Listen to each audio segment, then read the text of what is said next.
I drove 8 hours to attend my son's wedding and meet his fiancée for the first time. When I arrived and introduced myself, she slapped me and said, "Staff is supposed to be invisible. Don't talk, just serve the champagne." I was in shock, but when she found out I was her mother-in-law, she said, "I'm glad to have you here. Follow my story until the end and comment what city you are watching me from, so I can see how far my story has traveled. My name is Lauren, and I am 61 years old. I never thought that at this age I would have to relearn what it means to be a mother, what it means to be respected, much less what it means to be humiliated by someone I didn't even know. It all began on a Friday morning when I received a call from Glenn, my only son. His voice sounded different, more mature, but also nervous. "Mum, I have something important to tell you." I sat down in my favourite chair by the window, the one where I always drink my morning coffee while watching the garden I've tended for so many years. "Tell me, honey, is everything all right?" "I'm getting married." The words dropped like stones in still water. Glenn was 32, and since his divorce 5 years ago, he had been focused on his career. He never mentioned seriously dating anyone. "Getting married? When? To whom?" "Her name is Amy. She's incredible, Mum." "I've never met anyone like her. The wedding is this weekend." My stomach clenched. "This weekend? Glenn, that's so soon. Why didn't you tell me about her before?" There was a long pause. Everything happened so fast. Amy is special. She says that when you know it's the right person, there's no reason to wait. Something in his tone unsettled me, but I tried to stay calm. "Well, I would love to meet her. Where is the ceremony going to be?" "At the Grandview Hotel, on the coast." "Mum, I know it's a long trip for you, but—" "Glenn," my voice was firm. "I'm your mother. I'll be there." The Grandview Hotel was 8 hours from my house. I drove all night Friday, stopping only for gas and coffee. My mind was racing with 1,000 questions. How was it possible that Glenn was ready to marry someone I didn't even know existed? Why all the rush? I arrived at the hotel on Saturday morning, exhausted but determined. The place was stunning, a restored Victorian building overlooking the ocean. The gardens were perfectly manicured, and I could see that the wedding would be costly. Very costly. In the lobby, an elegant young woman with perfectly styled blonde hair was talking to the event coordinator. She was wearing a designer dress that probably cost more than my rent for 2 months. Her gestures were precise, controlled, and her voice had that quality some people use when they are accustomed to others obeying them. "No, no, and no. The floral arrangements are wrong. I asked for white peonies, not ivory, and these candles are too low. How are they going to look in the photographs?" The coordinator, a middle-aged man with years of experience visible in his tired face, was patiently nodding as he took notes. I approached with a smile, assuming this had to be Amy. I wanted to make a good first impression. "Excuse me," I said softly. "Are you Amy? I'm Lauren, Glenn's mum." The woman turned to me, and for a moment her expression froze. She looked me up and down, taking note of my simple travel dress, my comfortable driving shoes, my hair that needed a touch-up after the long night on the road. "Pardon?" Her voice turned cold, cutting. "Who let you in here?" I blinked, confused. "I'm the groom's mother, Lauren Henderson. Glenn invited me to the wedding." Amy looked at me as if I were something unpleasant she had found on the sole of her shoe.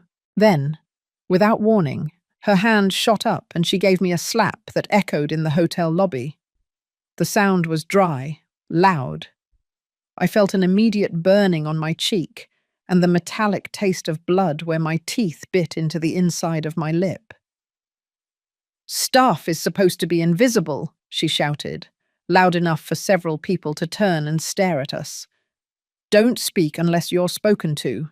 Your job is to serve champagne and stay out of the way. Do you understand? I was paralyzed. The physical pain was nothing compared to the humiliation I felt burning in my chest.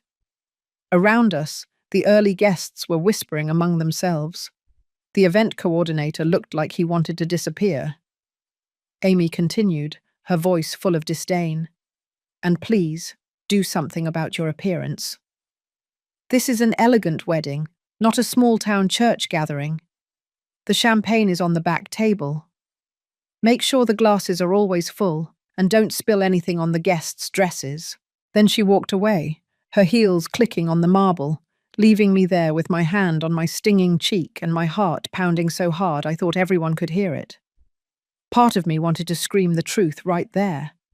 I wanted to tell her exactly who I was and see the expression on her face when she realized her mistake. But something stopped me. Maybe it was the shock, or maybe it was an instinct telling me I needed to understand the situation better before acting. I headed to the nearest restroom and looked in the mirror. My cheek was red, slightly swelling. My eyes looked glassy from the tears I refused to shed. I took several deep breaths, trying to process what had just happened. I returned to the main area of the hotel and observed. Amy was now talking with a group of young women, all dressed in designer clothes, all laughing at something she had said. Every now and then, one of them looked in my direction and whispered something to another.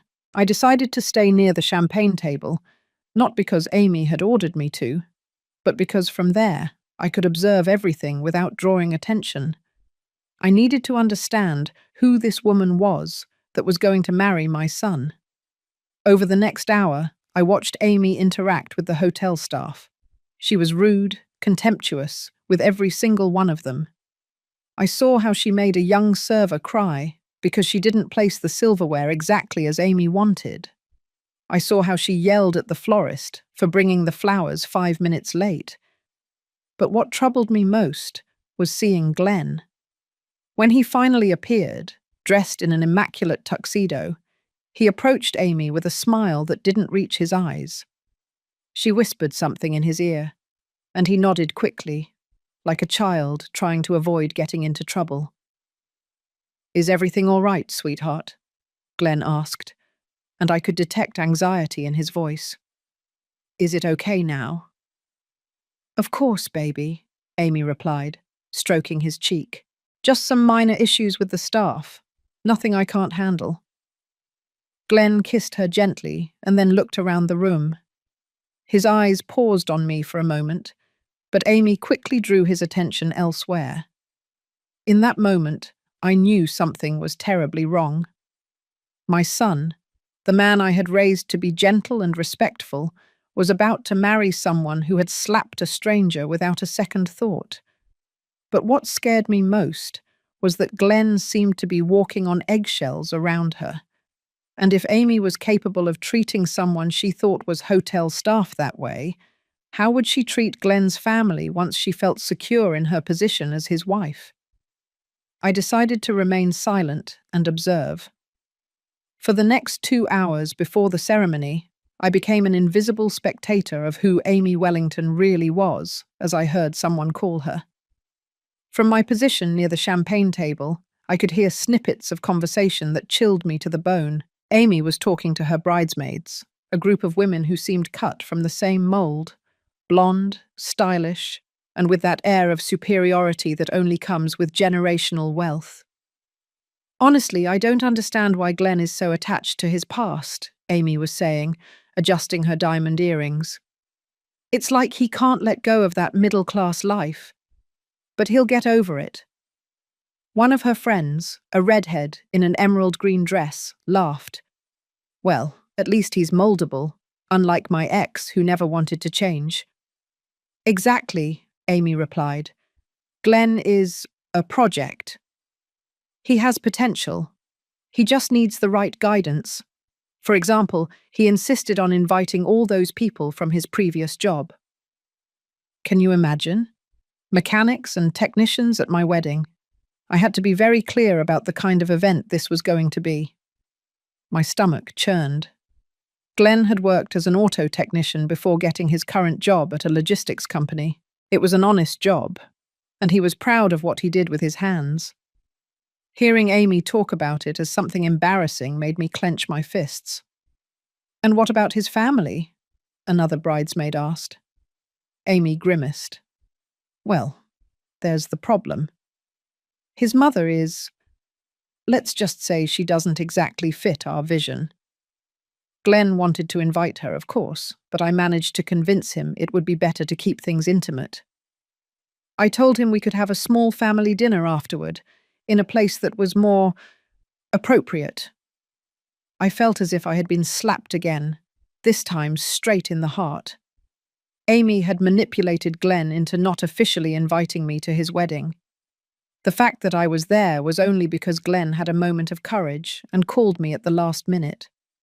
"Smart," the redhead murmured. "And he agreed?" "He resisted a little at first," Amy shrugged.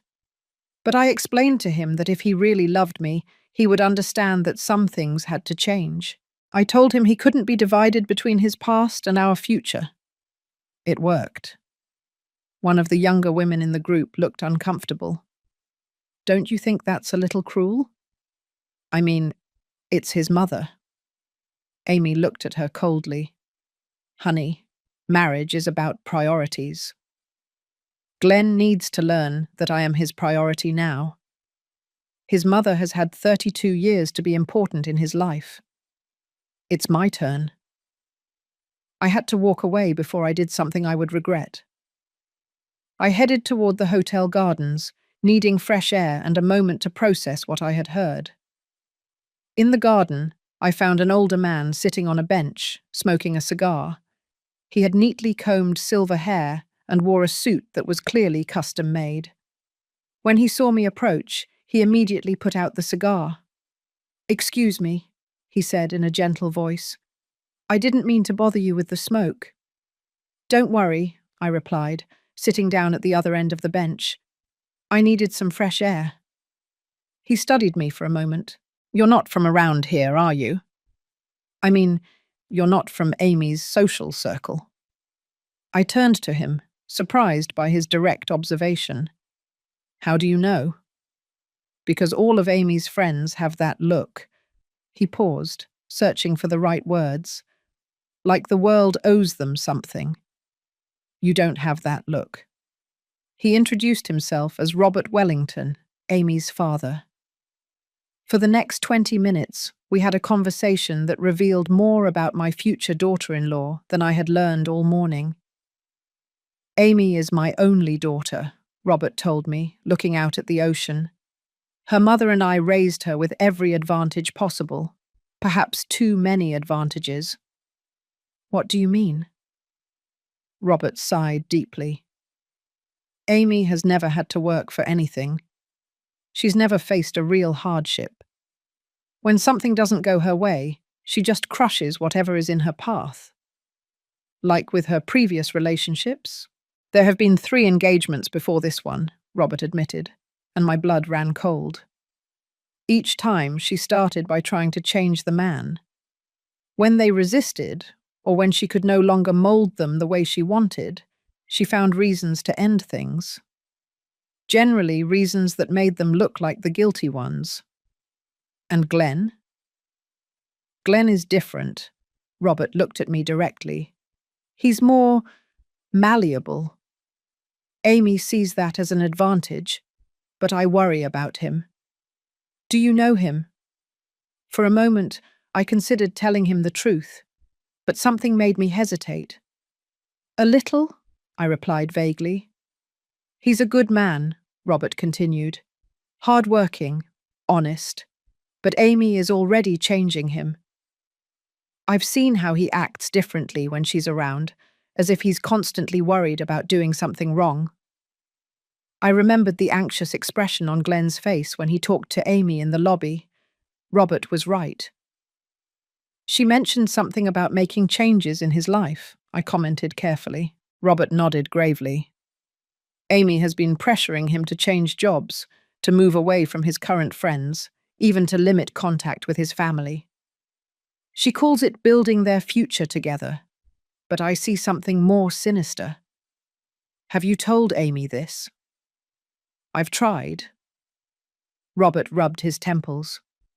But Amy is very skilled at making any criticism seem like it's the fault of the person criticizing her.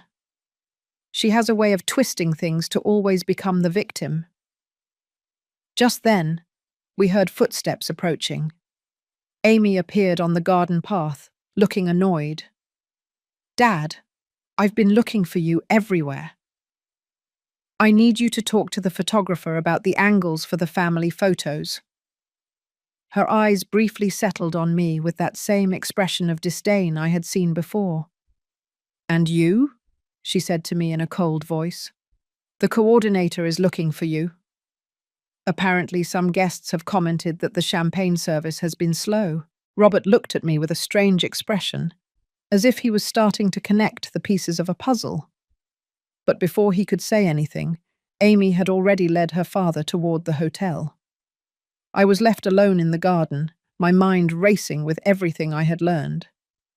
Amy was not only cruel to employees and manipulative with Glenn, but she had a pattern of behavior.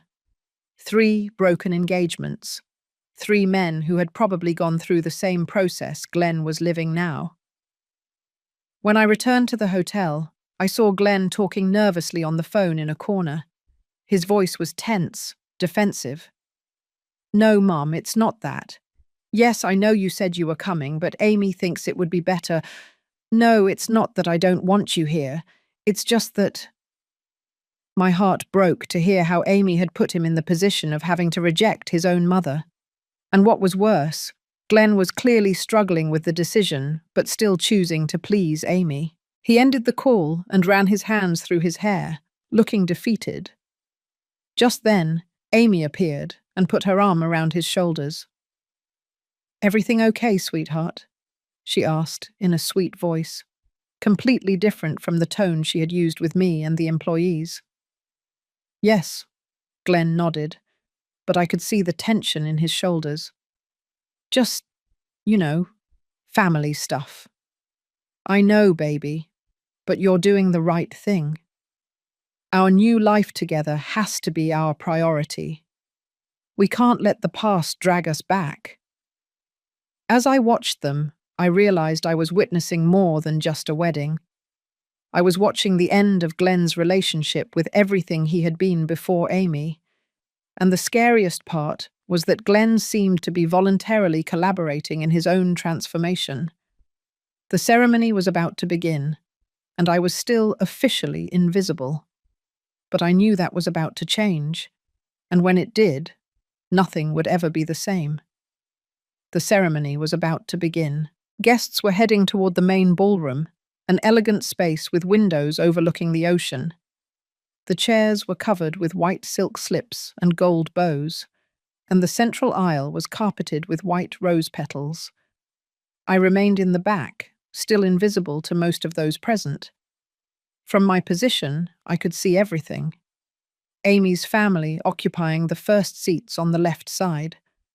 The few friends of Glenn that Amy had allowed to invite were scattered on the right side, and a noticeable empty space where the groom's family should have been sitting. The officiant, an elderly man with a warm smile, stood at the altar. Glenn appeared through a side door, looking handsome but nervous. His eyes scanned the audience, pausing for a moment in the area where I was standing. For a second, our eyes met, and I saw a flash of confusion on his face, as if he recognized something familiar, but couldn't identify what it was. The music started, and the bridesmaids made their entrance. Every one of them was perfect, as if they had stepped out of a magazine. Their pale pink dresses probably cost more than $1,000 each, and their hairstyles were works of art. Finally, the doors opened for Amy. She was wearing a dress that was, I admit, absolutely stunning. White satin with French lace, a train that extended several feet behind her, and a veil that seemed to float as she walked. I mentally calculated that the dress had cost at least $15,000, possibly more. Robert walked beside her, looking proud, but with something in his eyes that reminded me of our conversation in the garden. When they reached the altar, he kissed Amy's cheek and whispered something in her ear. She smiled, but it was a cold, calculated smile. The officiant began the ceremony with the traditional words about marriage, love, and commitment. But as he spoke, I couldn't stop thinking about everything I had witnessed that morning. How was it possible that Glenn didn't see what I had seen? Or did he see it and decide to ignore it? Today we are here to unite Glenn Michael Henderson and Amy Elizabeth Wellington in marriage, the officiant said, and my heart tightened as I heard my son's full name, Glenn Michael. I had named him Michael after my father, who had died when Glenn was a baby. My father had been a gentle, hard-working man who treated everyone with respect, no matter their social position. I wondered what he would think of this situation. The ceremony continued with the traditional vows. When it was Amy's turn, her words were perfect, rehearsed, but empty of real emotion. She spoke about eternal love and unwavering commitment, but her voice had the same quality she had used when scolding the employees, controlled, calculated. Glenn, on the other hand, looked genuinely moved. His vows were improvised, from the heart, talking about how Amy had changed his life and how he hoped to build a future together. The irony was painful to witness. If there is anyone who has a reason why this couple should not be joined in marriage, speak now or forever hold your peace, the officiant said. For a moment, I considered speaking. I considered standing up and telling everyone present exactly who I was and what I had witnessed that morning. But something stopped me. Maybe it was the hope that Glenn would realize what he was doing for himself, or maybe it was simply the shock of the whole situation. The silence stretched for a few seconds that seemed eternal, and then the officiant continued. By the power vested in me, I pronounce you husband and wife. You may kiss the bride. Glenn kissed Amy with a radiant smile, and the audience applauded. But I stood motionless, feeling as if I had lost my son forever. During the reception, I stayed in my role as the invisible staff member. I watched as Amy received congratulations and gifts, as she posed for endless photos, as she commanded the attention of everyone in the room. It was during the family introductions that everything changed. The master of ceremonies, an enthusiastic young man with a microphone in hand, began to introduce the important families. First, he spoke about the Wellingtons, mentioning the family's wine import business and their prominent position in local society. Then it was time to introduce the Henderson family. And now, the master of ceremonies said, I'd like to introduce the Groom's family. Unfortunately, most of Glenn's relatives couldn't be here today, but we have the honor of having his beloved mother, Lauren Henderson, with us. The microphone amplified the words throughout the room. I felt as if time had stopped. All heads turned, searching for the groom's mother among the seated guests. Amy, who was in the center of the dance floor posing for photos, froze. Her perfect smile slowly faded as she processed the words she had just heard. Lauren Henderson, the master of ceremonies repeated. Are you here with us? Glenn quickly approached the master of ceremonies and whispered something in his ear. I saw his face fill with confusion and then panic as he began to understand what was happening. Ah, the master of ceremonies said. It seems there's some confusion. Pardon the interruption, but it was too late. Amy had connected the dots. Her eyes scanned the room frantically until they landed on me. The expression on her face went from shock to horror, and then to something I can only describe as pure fury. She headed toward me with quick, deliberate steps, her wedding dress dragging dramatically behind her. Guests moved aside as she passed, sensing the tension that filled the air. You, she said when she reached me, her voice trembling with rage. "Who the hell are you, really?" I straightened up, feeling that the moment of truth had arrived. "I am Lauren Henderson," I said in a clear, firm voice. "Glenn's mother." The silence that followed was deafening. Amy stared at me as if she had just seen me materialize out of thin air. Her face cycled through a series of emotions: shock, disbelief, embarrassment, and finally a rage so intense that for a moment I thought she was going to hit me again. "No," she whispered, shaking her head. "No, no, no. This cannot be happening." Glenn rushed over, his face pale as a sheet. "Mum," he said, and I could hear years of love and confusion in that single word. "What are you doing here? I thought we agreed that—" "Agreed?" My voice came out louder than I had planned. "Glenn, you called me Friday and told me you were getting married.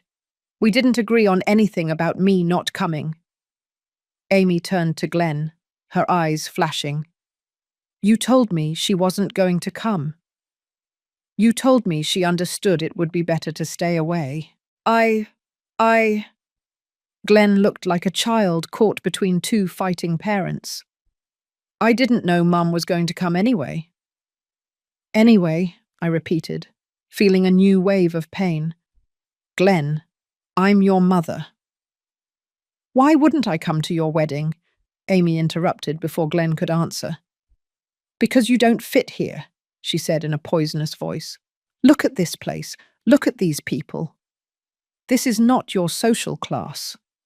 Glenn is trying to build a new life, a better life, and you're just a reminder of everything he's trying to leave behind." The words hit me like physical slaps. Around us, guests were murmuring and pointing. Some had their phones out, recording the drama unfolding in front of them. "Amy," Robert Wellington said, suddenly appearing by our side. His voice was tense, warning. "Perhaps we should take this conversation somewhere more private." "No," Amy said, her voice rising in volume.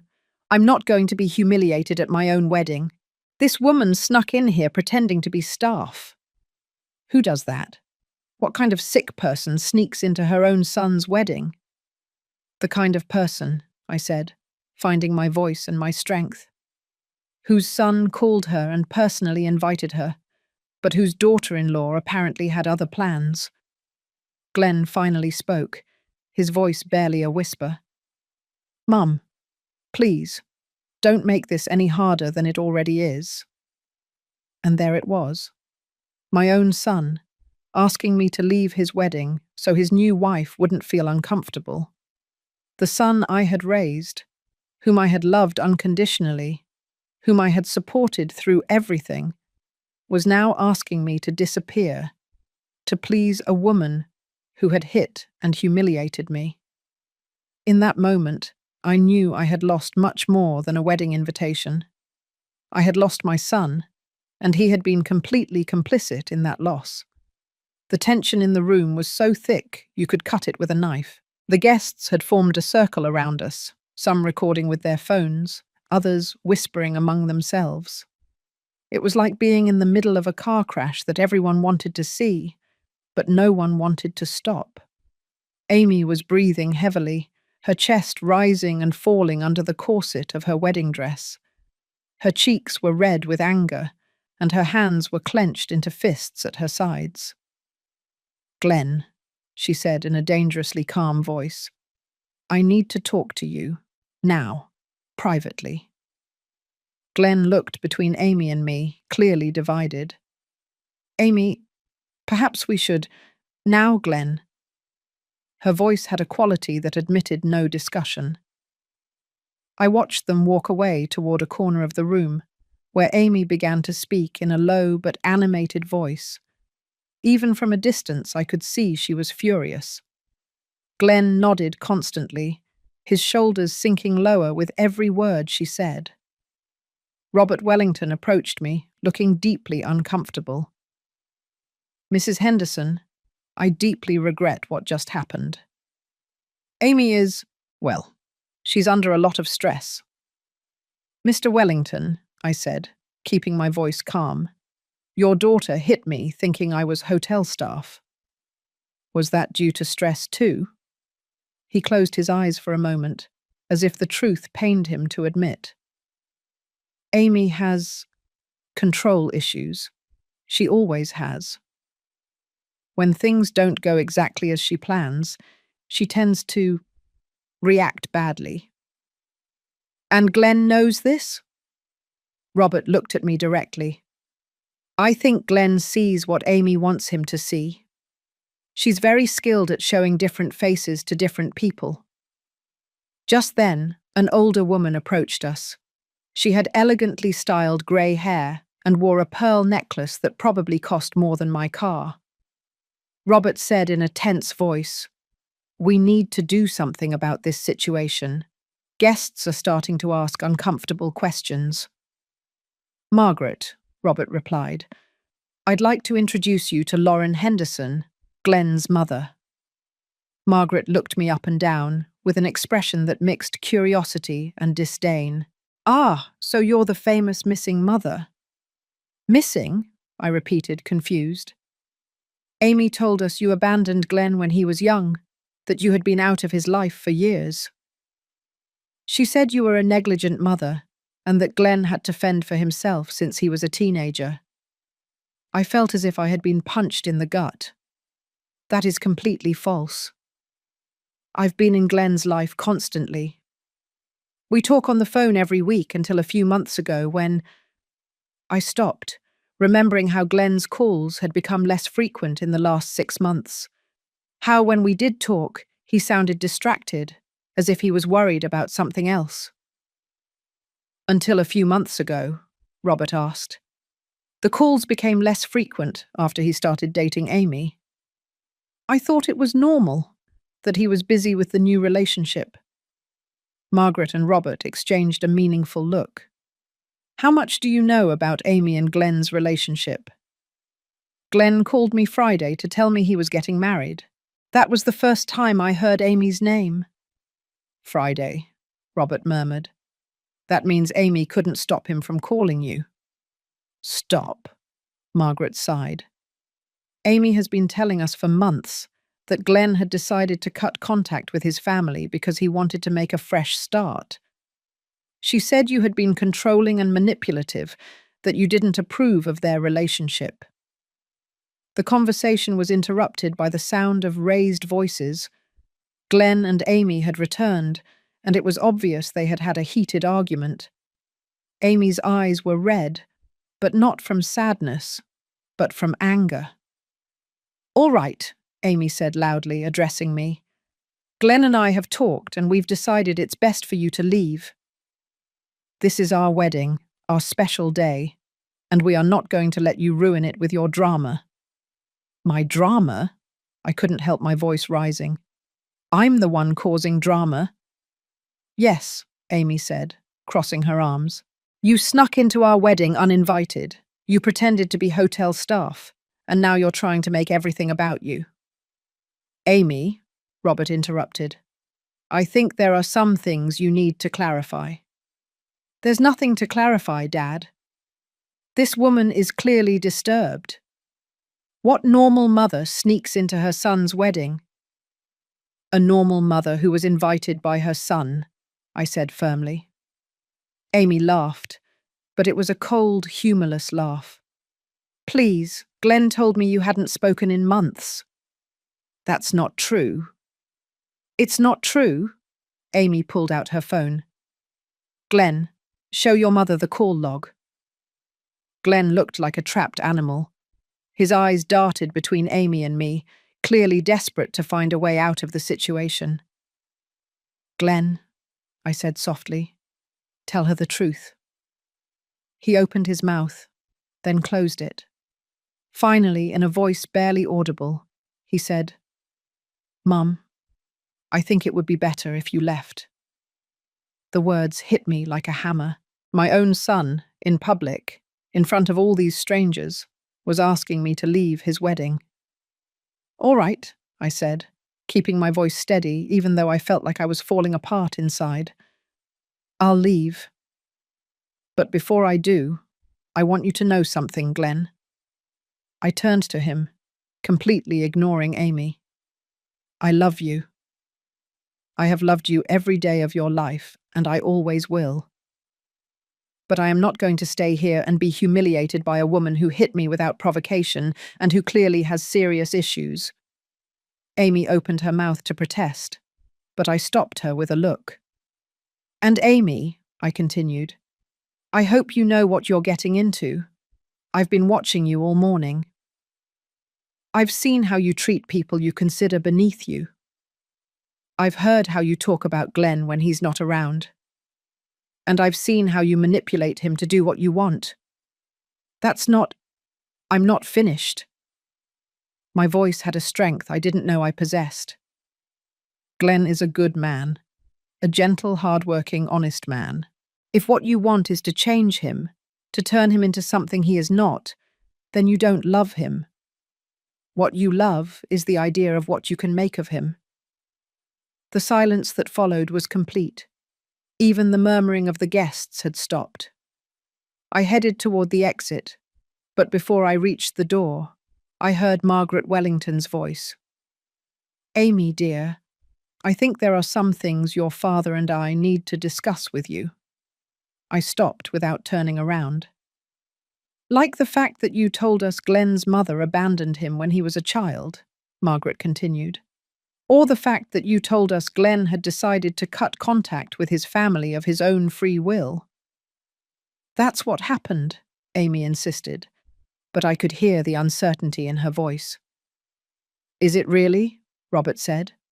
Because I just had a very interesting conversation with Mrs. Henderson, and her version of events is quite different from yours. Don't believe her, Amy said, and now there was real panic in her voice. She's lying. She's trying to sabotage my marriage. Amy, Glenn said, and his voice sounded strange, as if he was beginning to wake up from a dream. Did you tell your parents my mum abandoned me? There was a long pause. Too long. Glenn, honey, I can explain. Yes or no, Amy? Did you tell your parents my mother abandoned me? Another pause. Then, in a very quiet voice, I thought it would be easier if... If what? Glenn's voice was hardening. If you lied about my mother. I decided I had heard enough. I headed toward the door, but not before I heard Amy start to cry and insist that everything she had done was for love. As I walked toward my car, I could hear raised voices behind me. Glenn was finally starting to ask the right questions, and Amy was starting to run out of convincing answers. But it was too late for me. The damage was done. My son had chosen a woman who had lied about me, who had publicly humiliated me, and who had manipulated him into kicking me out of his own wedding. As I drove home that night, I couldn't help but wonder if I would ever get my son back, or if Amy had won this battle permanently. 2 weeks had passed since the wedding when I received the call I had been waiting for and dreading at the same time.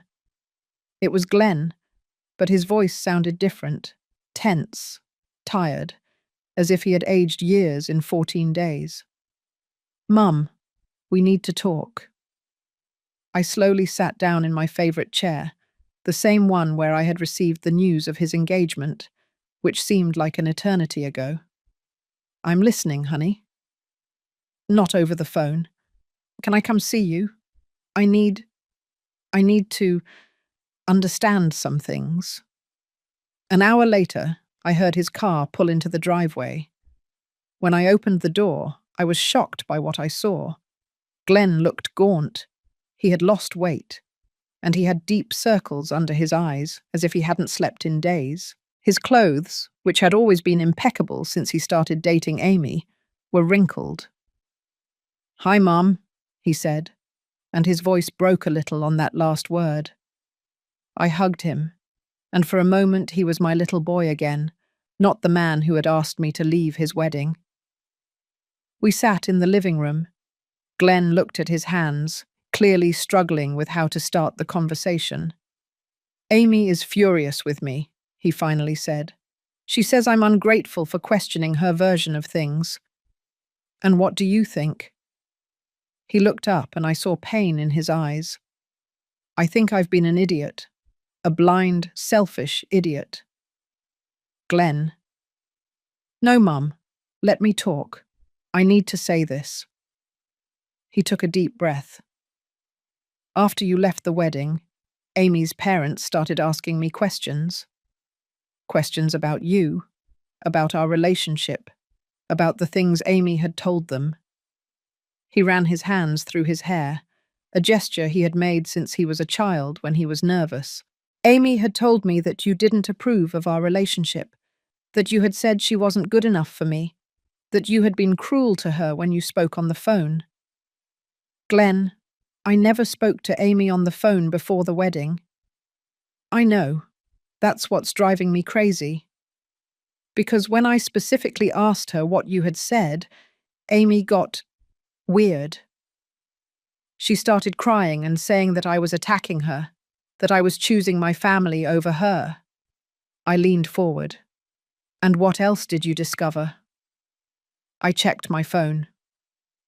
The calls she claimed you had made to complain about her never happened.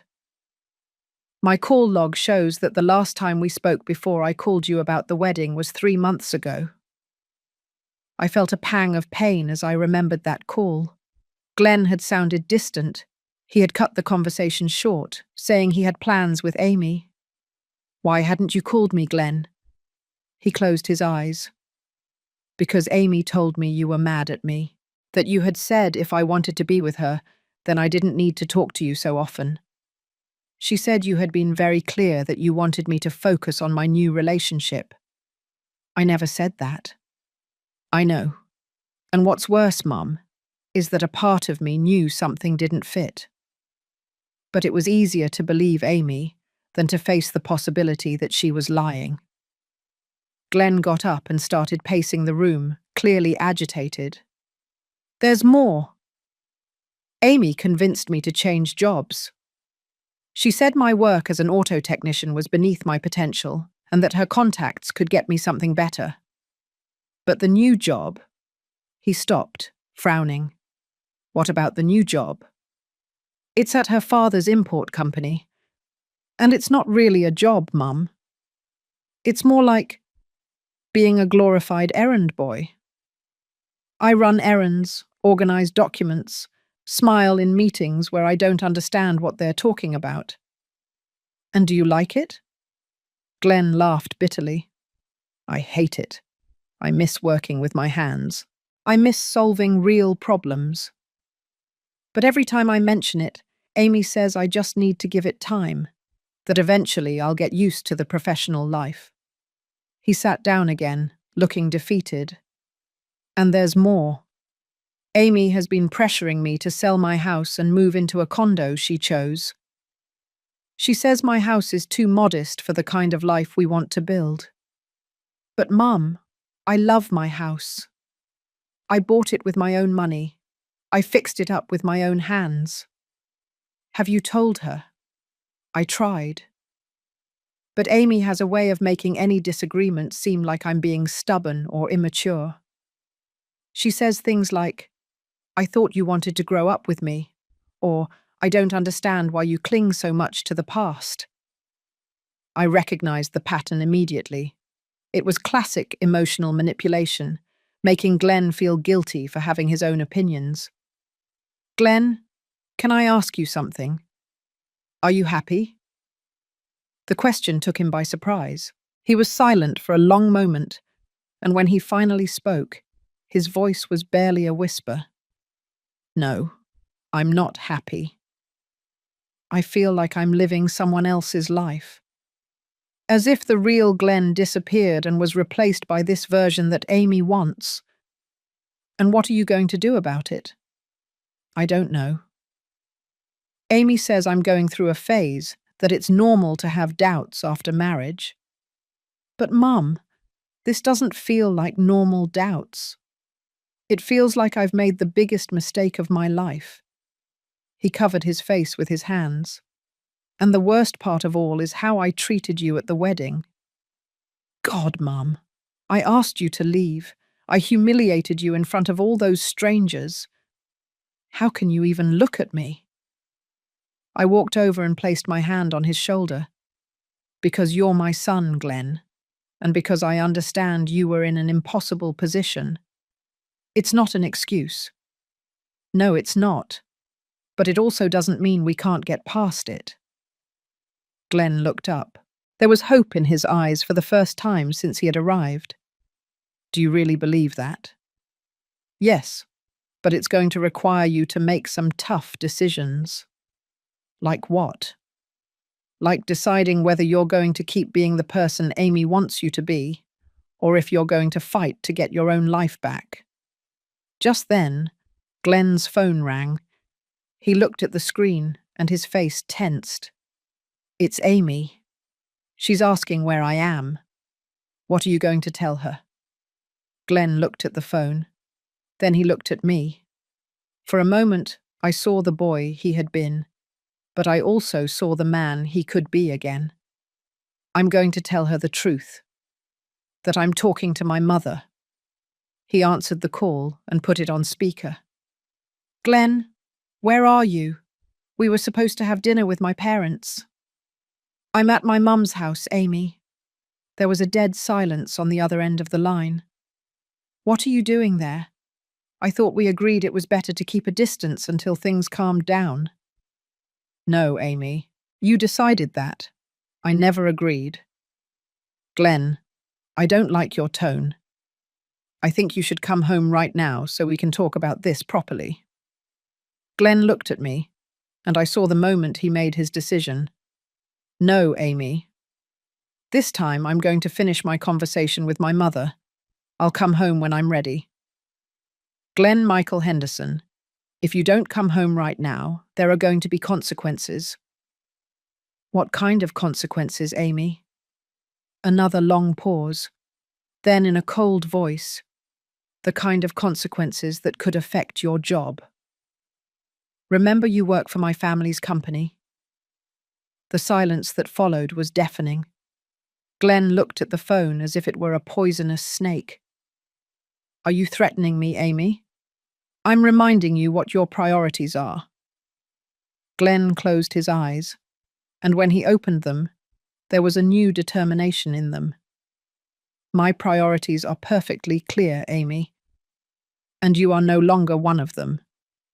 He hung up the phone and immediately turned it off. Well, he said with a sad smile, I guess that's the end of my marriage. Do you regret it? Glenn thought for a moment. Then he shook his head. No, I regret taking so long to realize what was happening. I regret hurting you, but I don't regret this. That night, Glenn stayed in his old room. The next day, he returned to his house to pick up his things and found that Amy had changed the locks. She had left his belongings in boxes in the garage, along with a note that read, I hope she was worth losing everything for. But Glenn hadn't lost everything. He had lost a job he hated, a house that never felt like home, and a wife who had never truly loved him. In return, he had regained something much more valuable. He had regained himself. And for the first time in years, that felt like a victory. 6 months after what Glenn now called the awakening, I was sitting in my garden enjoying my morning coffee when I heard the familiar sound of his pickup truck in the driveway. He had bought a truck again after the divorce, saying he had missed having a vehicle that he actually needed. Good morning, Mum, he said, kissing my cheek before sitting down in the chair next to me. He looked completely different from the broken man who had appeared on my doorstep that day 6 months ago. He had gained back the weight he had lost. His eyes had life again. And most importantly, he was genuinely smiling. How was your first week at the new job? I asked him. Glenn had taken 2 months after the divorce to decide what he wanted to do with his life. He had finally accepted a position as a supervisor at a classic car restoration shop.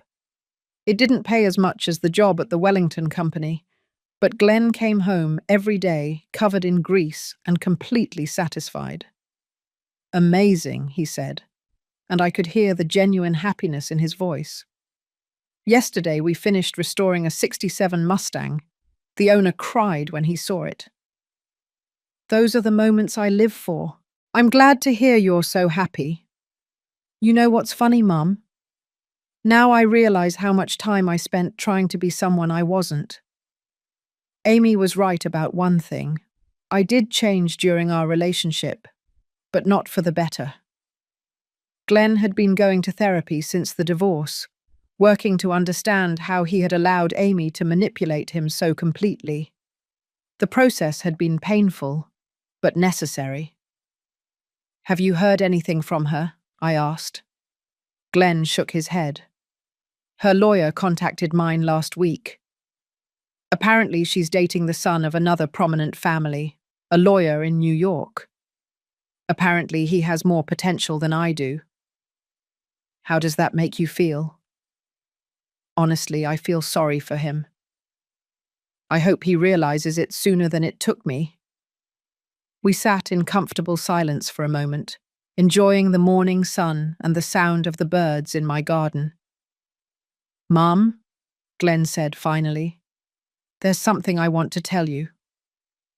What is it, honey? I want to apologize, not just for the wedding, although that was horrible. I want to apologize for the whole last year, for allowing Amy to pull me away from you, for not trusting my own judgment, for not trusting you. Glenn, no. Let me finish. Amy told me many lies, but the truth is, part of me wanted to believe them. Part of me wanted the easy life she offered, wanted to be a part of that world of money and status. He ran his hand through his hair. But that world comes with a price, and the price was turning into someone I didn't respect, someone who would ask his own mother to leave his wedding. You were in a difficult situation. It's no excuse. A real man protects the people he loves. He doesn't sacrifice them for convenience. I reached out and took his hand. Glenn, the fact that you can see that now, the fact that you had the courage to completely change your life, that tells me everything I need to know about the man you truly are. His eyes filled with tears. I love you, Mom, and I promise I will never again allow anyone to come between us. I love you too, honey. After Glenn left for work, I reflected on the last 6 months. They had been difficult, not just for Glenn, but for me too. I had to face the fact that I had raised a son who, under pressure, had chosen a stranger over his own mother. I had to deal with the public humiliation of that wedding, the pain of being rejected by my own son.